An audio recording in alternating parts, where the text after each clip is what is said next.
RAB 11 এর বিরুদ্ধে এবার অপহরণের অভিযোগ এনেছে কুমিল্লার লাকসামের সাবেক সংসদ সদস্য সাইফুল ইসলাম হিরু ও পৌর বিএনপির সভাপতি হুমায়ুন কবির পারভেজের পরিবার।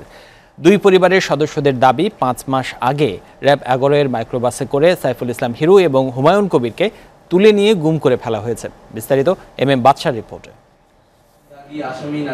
2013 সালের 27 নভেম্বর লাকসামের আলিশ্বর বাজার এলাকা থেকে নিখোঁজ হন সাবেক সংসদ সদস্য সাইফুল ইসলাম হিরু ও পৌর বিএনপির সভাপতি হুমায়ুন কবির পারভেজ। পরিবারের অভিযোগ, নারায়ণগঞ্জের র্যাব 11 কার্যালয়ের সদস্যরাই তুলে নিয়ে যায় হিরু, পারভেজ সহ 3 জনকে।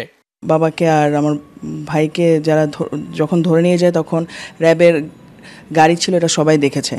ডিএডি শাহজাহান আলী তো আছে, ডিএডি শাহজাহান আলী ছিল, প্লাস তারেক সাইদের সাথে জড়িত। আমার আব্বুকে র্যাব 11 এবং হুমায়ুন কবির পারভেজকে ধরে নিয়ে যায় ওনাকে, এবং সাথে আরও 9 জনকে ধরে নিয়ে যায় ওরা লাকসাম থেকে। আমরা গেলাম যখন নারায়ণগঞ্জে ওনার কাছে, উনি বলল আমাদেরকে যে আমরা বাকি 9 জনকে ধরছি, আপনার বাবা এবং হুমায়ুন কবির পারভেজকে আমরা ধরি নেই। কিন্তু এতদিনেও কেন গণমাধ্যমের কাছে মুখ খোলেনি পরিবারগুলো, তার ব্যাখ্যা দেন নিখোঁজদের স্বজনরা। আমি র্যাবের নাম উল্লেখ করে যে জিডিটা করতে গেছি,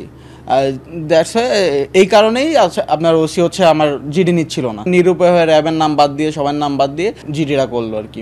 সাইফুল ইসলাম হিরু ও হুমায়ুন কবির পারভেজ সহ যে 3 জনকে এক মাইক্রোবাসে নিয়ে যাওয়া হয়েছিল, ভাগ্যক্রমে সেখান থেকে ফেরত আসা জসিম টেলিফোনে এসে টিভিকে তার অভিজ্ঞতার কথা জানান।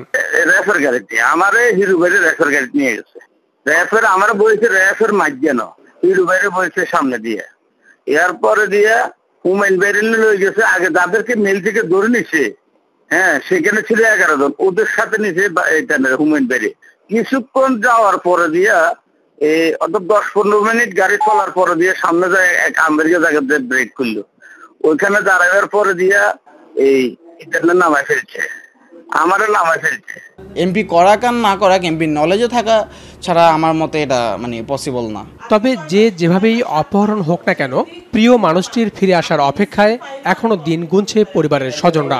এখন আশা দিয়ে বসে আছে আমি। এম বাদশা, SA TV, ঢাকা।